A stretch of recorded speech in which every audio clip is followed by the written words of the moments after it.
Hello YouTube fans, hopefully you can hear me because there's a lot of noise outside. But as you can see, I'm in my shop today and I've decided to talk about more movies and more movie reviews to do with action and adventure of a certain era. And the era I've been going through, as you know lately, has been 1981. Why not? Why not? A damn good day for action and a damn good day for action and adventure films. So let's get on with one without a doubt. This one has to be one of my favourite, that being Death of the Titans. But what a type of adventure film, with an adventure type of feel to it. That being, and I say it again, Death of the Titans. Now, I'm not going to talk about the remake because I personally think it's a load of garbage. You want to see it done the good way, the better way. What's the original? Practical effects, stop motion, which this on its own merit is one of the last, and I'll say it again, one of the last stop motion adventure films you're ever going to see. You know, the first time we ever got to see the looks of seeing stop motion was the original 1933 King Kong. Then we had it for all the Sinbad films. So I go on. So I kind of like this one. You know what I mean? It's an adventure, buccaneer adventure film. Starts off, it's based on the olden times. You've got this woman being punished for something she's done, don't know what. And this evil emperor dumps the poor woman, dumps her in a tin now of water with her and her baby. Lucky enough, some people find them and rescue them, and the guy draws up the does to be a heroic warrior, being our mate, the main character. You do get a few well-known actors in it. You get one actor you might remember who played the Penguin in the original 60s Batman, the 60s one. And you might remember him playing, if I remember right there, Mick in the Rocky films. Rocky's trainer. He's in it. Very good actor, may he rest in peace. And I do miss him in this. He really does do a good performance. So you get a really good cast and a lot of well-known good actors. You get Pat Roach, who's been in a lot of adventure films, from Raiders to a lot of films. Does I say like the Job? I think right, it could be right, it could be wrong. I think he was in Job the Destroyer, and I do know he was also in the small role of Red Sonner, and also he was like Tom for being in a lot of adventure films. You know he played a Bond villain in one of the Bond films. Never Say Never Again. And he was well known for being in a lot of Indiana Jones films. So I kind of like Pat Roach. He was well known as being a wrestler in that golden era. And I kind of miss him. I miss him when you see him in roles like this. You know, he plays like a Dodd in the Effins. And I like the idea of Dodd, so like different Dodds in Effin, and they've got to make decisions. Bit like how our Prime Minister like to think themselves as being, really. And you've got this one guy, you've got an idea, he's going to be like Satan, he's evil and all this, and his punishment, he gets turned into an evil demon-like monster. Again, a lot of good makeup effects, and far away, stop motion, and I like it. So our hero gets to save this beautiful princess. I know, it's a bit cheesy, but it's your typical buccaneer adventure film, and in all fair said and done, I'm a sucker for them. I like the music, I like the stop motion, I like it all. I do like the little owl. I could be right on. I think it's an owl. It's electronic metal owl that flies around with our mate.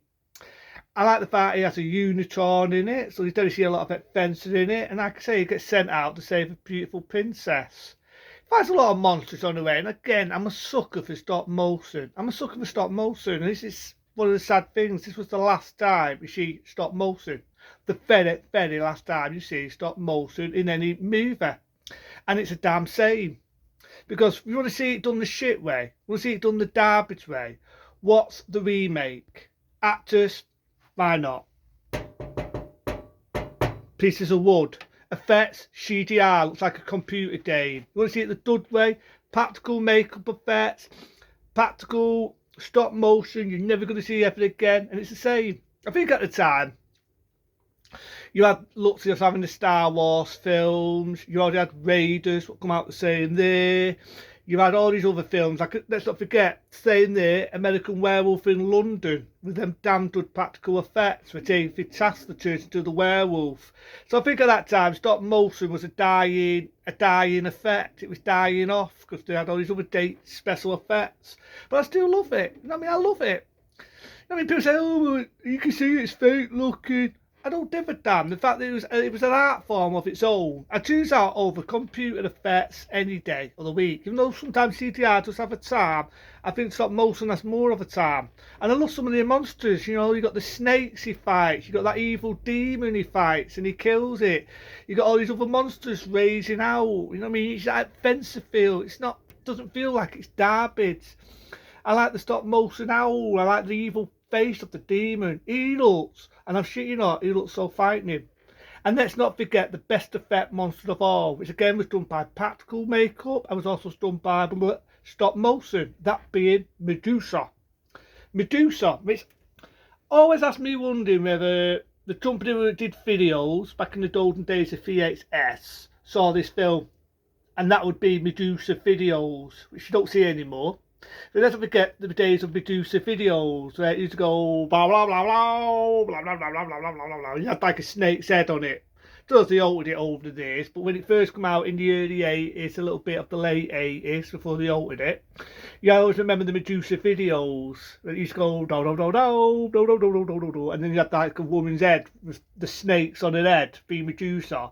I always wonder whether it's inspired that trumpeter from this film, because you do get the cheat things. That's what I like about this. A lot of the monsters are from the cheat olden times. So our mate's got to fight the evil monster being Medusa, what turns men into stone. Not just men, but anybody. So if you look at it, you know the idea, it turns you into stone. He's doing a lot of his mates into stone. Our mate gets the better of it. He has a mirror, sort of, it's hard to explain, but he has like a mirror sealed. Puts it to Medusa, it gets an effect, so it turns that into stone with snakes on its head. It cuts the fucker's head off. No arsing about. And I love it. He's now going to feed his woman, the princess, to this evil monster. Again, good practical effect, stop motion, how I miss it. He fights with the Unicorn, there. Well, yeah, the Unicorn. He fights with it, sews to Medusa's head, turns the evil monster to stone, saves his woman. Happy ending. And that's what I am. I'm a sucker for an happy ending. As soon as he, in today's era, a movie, Buccaneer, an adventure film, good music, something what films is lacking these days because they're so generic. An adventure film with an adventure feel to it. Something like Death of the Titans, or maybe even a Sinbad film with stop motion on these computer wubbies. That team with Tamlin's getting over excited there. None of these computer wubbies. Stop motion, practical effects, monsters, imagination. As soon as you see something like that, that's why I prefer the original Death of the Titans. Because the original, in my eyes, the original Death of the Titans, it had that feel. Had that Buccaneer, adventure sort of sorcerer, warrior feel to it. Which films nowadays, I'm going to be open and honest, is lacking. They're lacking. But I like it. From 1981, you say it's more of an adventure film than a frigging action, but it has a bit of action in it as well. And I do like the guy's our main character. So into then, I talk about more movies, more movie reviews, more politics, more everything. But into then, people, be smart, be safe, and I'll see you later.